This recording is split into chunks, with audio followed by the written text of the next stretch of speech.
Atas petunjuk penyelamat kita dan menurut ajaran ilahi, maka beranilah kita bernyanyi. Bapa kami yang ada di surga, dimuliakanlah namamu. Saudara-saudari terkasih di dalam Kristus, selamat pagi. Salam jumpa lagi dalam Sabda Siap Saji Minggu 21 November 2021, di mana kita merayakan Hari Raya Tuhan kita Yesus Kristus Raja Semesta Alam. Marilah kita berdoa dalam Bapa, Putra, dan Roh Kudus. Amin. Allah Bapa yang kekal dan kuasa, Engkau telah menciptakan alam semesta dengan kekuasaan dan cinta kasih-Mu. Kami mohon jadikanlah kami umat-Mu yang setia dan berkenan kepadamu seturut teladan Yesus Kristus Putra-Mu, Sang Raja semesta alam. Sebab Engkaulah Tuhan dan pengantara kami, yang bersama dengan Dikau dalam persatuan Roh Kudus hidup dan berkuasa Allah sepanjang segala masa. Amin. Tuhan bersamamu dan bersama rohmu. Inilah Injil Yesus Kristus menurut Yohanes. Dimuliakanlah Tuhan. Yohanes bab 18 ayat 33b sampai dengan 37. Ketika Yesus dihadapkan ke pengadilan, bertanyalah Pilatus kepadanya, "Engkaukah raja orang Yahudi?" Jawab Yesus, "Dari hatimu sendirikah engkau katakan hal itu? Atau adakah orang lain yang mengatakan kepadamu tentang aku?" Kata Pilatus, "Orang Yahudikah aku? Bangsamu sendiri dan imam-imam kepala telah menyerahkan engkau kepadaku. Apakah yang telah engkau perbuat?" Jawab Yesus, "Kerajaanku bukan dari dunia ini. Jika kerajaanku dari dunia ini, pasti hamba-hambaku sudah melawan, supaya aku jangan diserahkan kepada orang Yahudi. Akan tetapi kerajaanku bukan dari sini." Maka kata Pilatus kepadanya, "Jadi engkau adalah raja?" Jawab Yesus, "Seperti yang kau katakan, aku adalah raja. Untuk itulah aku lahir, dan untuk itulah aku datang ke dunia ini, yakni untuk memberi kesaksian tentang kebenaran. Setiap orang yang berasal dari kebenaran mendengarkan suaraku." Demikianlah sabda Tuhan.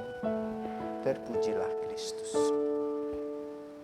Saudara-saudaraku terkasih, hari ini adalah hari atau minggu terakhir dari masa biasa, penutup.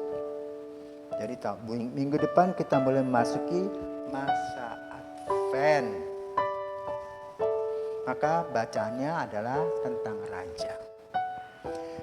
Kali ini Paus menyapa kaum muda dengan Hari Orang Muda Sedunia yang nanti akan dilaksanakan di Portugal tahun 2023. Tetapi sapaan Paus itu berkaitan juga dengan istilah raja bagi kaum muda yang disampaikan oleh Yesus, bahwa kerajaan Yesus bukan dari dunia ini, tetapi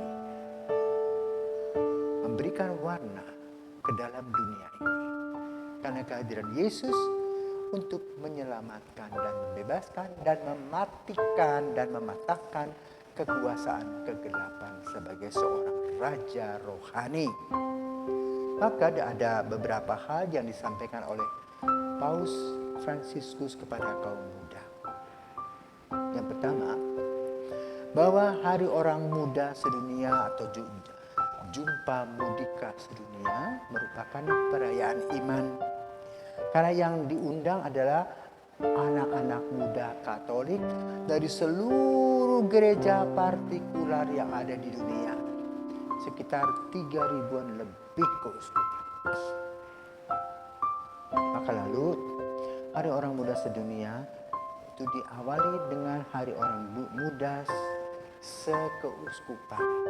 Itu dalam gereja partikular, dalam perayaan iman, di mana kita mengungkapkan aku percaya kepada Allah. Bapa yang Maha Kuasa, Pencipta langit dan bumi, dan seterusnya dan seterusnya. Kedua, Hari Orang Muda Sedunia merupakan pengalaman gereja, di mana dulu para murid dipanggil oleh Yesus pada saat mereka masih muda, umur puluhan tahun. Ada 14 tahun seperti Yohanes, 22 tahun, 23 tahun seperti Petrus dan lain-lain. Maka pengalaman ini mengungkapkan kembali pengalaman gereja di mana anak muda yang penuh dengan energik, dengan semangat yang membara, ingin membangun gereja, membangun kerajaan Allah. Yang ketiga, Hari Orang Muda Sedunia merupakan pengalaman misioner. Betapa senangnya kalau kita dari Bali diutus pergi ke Portugal 1 pekan bersama dengan semua orang muda sedunia. Ada yang berwarna putih kulitnya, hitam, coklat, kuning dan sebagainya. Dan semua berbau dengan semua pengalaman akan Kristus yang luar biasa. Maka hari muda itu, Hari Orang Muda ini merupakan perayaan misioner. Mereka diutus untuk mewartakan kabar dan mereka akan men-sharingkan pengalaman-pengalaman iman mereka di tempat mereka masing-masing dan ditukar dengan mereka yang lain. Yang keempat adalah panggilan anak muda kepada kekudusan. Kemungkinan akan menjadi tokoh contoh anak muda, biasanya Dominikus Savio, Santa Teresa kanak-kanak Yesus, dan saat ini yang sedang pulih adalah Beato Carlo Acutis, di mana dia sebagai anak yang boleh dikatakan amat sangat terbatas hidupnya telah dipanggil oleh Yesus, tetapi kedekatan dia dengan Yesus melalui Ekaristi ini amat sangat luar biasa, yang harus menjadi contoh kaum muda bahwa relasi yang dekat dengan Yesus adalah hadiah terindah di dalam hidup untuk menjadi kudus. Yang kelima adalah peristiwa peziarahan. Hari Orang Muda Sedunia merupakan peziarahan, di mana kita memang sebagai seorang peziarah dari waktu dan dari tempat kita bergulir berjalan. Mungkin kita refleksikan dulu kita kecil di sebuah tempat A, ketika remaja kita ditaruh di tempat B, ketika kita dewasa kita menjadi orang yang bertempat tinggal di C. Itu berziarah. Mencari siapa? Mencari Yesus Sang Guru serta Gembala kita. Dan nanti Tuhan mengumpulkan kita, entah di paroki mana, entah di keuskupan mana, tetapi satu, kudus, katolik, dan apostolik. Hari Orang Muda Sedunia pun juga merupakan satu persaudaraan. Nanti kaum muda bisa melihat bagaimana manajemen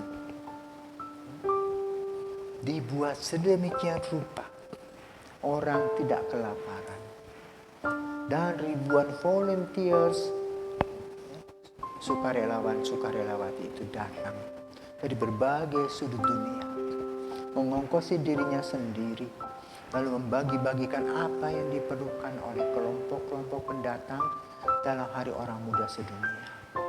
Lalu mereka kemudian membuat sharing-sharing pengalaman dalam urusan dengan kitab suci dan bagaimana kitab suci relevan di dalam langkah-langkah dan kehidupan mereka sehari-hari. Bagaimana di sana ada sharing pengalaman tentang penderitaan. Bagaimana kesulitan-kesulitan yang dialami oleh kaum muda dalam mewartakan Kristus. Namun di sana pun juga ada Ekaristi yang menjadi pusat setiap hari kehadiran Yesus dalam perjalanan peziarahan. Lalu kemudian mereka akan berjumpa dengan Paus dalam misa penutup yang akan diberikan oleh Paus berkat yang luar biasa, semangat yang membahana dan membara. Maka sebagai peziarah anak muda tentu dituntut untuk terus tetap sehat baik secara jasmani maupun rohani. Dan itulah Raja yang mengisi kerajaan Allah di dunia ini bukan untuk menguasai tetapi untuk melayani.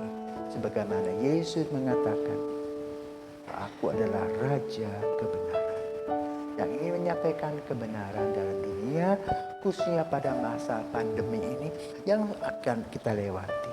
Yang merupakan sebuah kenangan indah bahwa kita pernah mengalami masa pandemi.